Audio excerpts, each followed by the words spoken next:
నమస్కారం, నేను మిస్సిఎస్.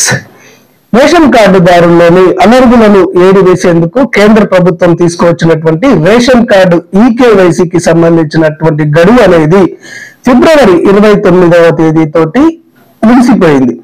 ఈ ఈకేవైసీ గడువును మరికొన్ని నెలలు పొడిగిస్తారు అని అనుకున్నాము, కానీ అలాంటి నిర్ణయం అనేది కేంద్ర ప్రభుత్వం తీసుకోలేదు.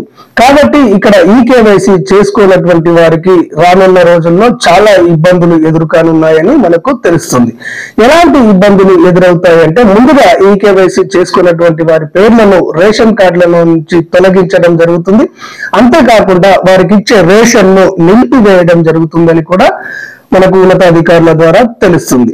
ఇక తర్వాత ఈ రేషన్ కార్డుకు మరియు ఆధార్ కార్డుకు కేంద్ర ప్రభుత్వాలు ఇచ్చేటటువంటి సంక్షేమ పథకాలకు రాష్ట్ర ప్రభుత్వాలు అందజేసేటువంటి సంక్షేమ పథకాలకు లింక్ ఉంటుంది. కాబట్టి ఇక్కడ సంక్షేమ పథకాలు పొందేటువంటి వారి పెన్షన్లు కానివ్వండి, ఇతర సంక్షేమ పథకాలు కానివ్వండి రద్దయ్యే అవకాశం అనేది ఉంది అని మనకు తెలుస్తుంది.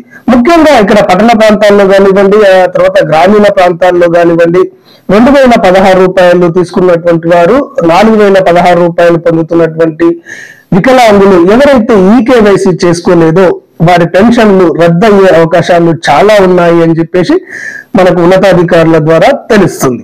అదే సందర్భంలో కేంద్ర ప్రభుత్వము ఇక్కడ ఈకేవైసీ చేసుకున్నటువంటి అర్హులకు సంబంధించి కూడా ఎలాంటి అన్యాయం జరగకూడదు అని చెప్పేసి ఒక నిర్ణయాన్ని కూడా తీసుకోవడం అనేది జరిగింది. ఆ నిర్ణయం ఏంటి అంటే, ఇక్కడ ఈకేవైసీ చేసుకునే సందర్భంలో వేలు ముద్రలు పడని వారు, అదే విధంగా ఈ కంటి నిశానాలకు సంబంధించి ఐరిస్ ద్వారా నమోదు కానటువంటి వారికి, మరియు నిజంగానే మైగ్రేషన్ లో ఉన్నటువంటి వారికి, అంటే వలసలు వెళ్లిన వారికి అన్యాయం జరగొద్దు, వీరిని గుర్తించి న్యాయం చేయాలని చెప్పేసి జిల్లా స్థాయిలో ఒక కమిటీని ఏర్పాటు చేయడం అనేది జరిగింది. ఈ కమిటీకి జిల్లా కలెక్టర్ గారు చైర్మన్ గా ఉంటారు అని చెప్పేసి కేంద్ర ప్రభుత్వం తెలియజేసింది.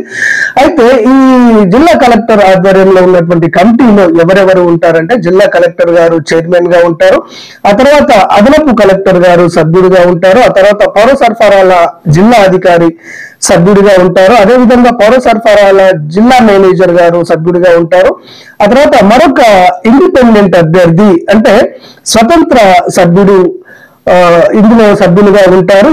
ఈ స్వతంత్ర సభ్యుల్ని కలెక్టర్ గారు నియమిస్తారు. ఈ విధంగా ఒక 5గురు సభ్యులతోటి అనర్హులను ఏరివేసిన తర్వాత ఎవరైతే అర్హులకు న్యాయం జరగాలనో ఈ అర్హులను గుర్తించే పనిని ఈ కమిటీకి కేంద్ర ప్రభుత్వం అప్పగించడం అనేది జరిగింది.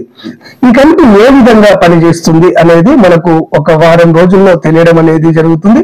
కాబట్టి ఇక్కడ ఈకేవైసీ జరగని వారు ఎవరైతే ఉంటారో, ఈకేవైసీ చేసుకోని వారు ఎవరైతే ఉంటారో వారికి ఇది ఒక అవకాశం అని చెప్పవచ్చు.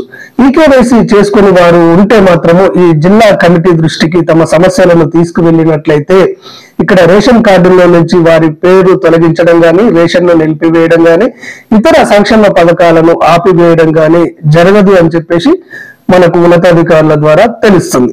అయితే ఈ రేషన్ కార్డు కేవైసీకి సంబంధించి ఈ జిల్లా కమిటీ తీసుకునేటువంటి నిర్ణయాలపైన ఎలాంటి లేటెస్ట్ అప్డేట్ వచ్చినా గానీ ఉన్నట్టుగా ఈ సమాచారాన్ని మీకు అంతర్నేత్ర ఛానల్ ద్వారా అందజేయడం అనేది జరుగుతుంది. ఈ సమాచారం మీకు వెంటనే తెలియాలి అంటే తప్పకుండా అంతర్నేత్ర ఛానల్ ను సబ్స్క్రైబ్ చేసుకోండి.